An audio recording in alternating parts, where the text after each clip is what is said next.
आमे जेते सबु तारा ग्रह नेबुला देखुचे से सब मिसी ब्रह्मांडर मात्र 4% अंश। तेबे बाकी 96% अंश केउंठी? विज्ञान माने कहती से अंश दुईटी अदृश्य शक्ति रे गठित, डार्क मैटर और डार्क एनर्जी। डार्क मैटर कौन?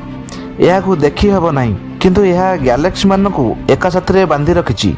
जदि डार्क मैटर न थांता तेबे गैलेक्सी माने भांगी जाइथान्ते। डार्क एनर्जी यह हेउछि सही शक्ति जहाँ समग्र ब्रह्मांड को आस्ते आस्ते विस्तारित करुछि। साइंटिस्ट मतरे ब्रह्मांड प्रति सेकेंड रे धीरे धीरे बड़ हेउछि।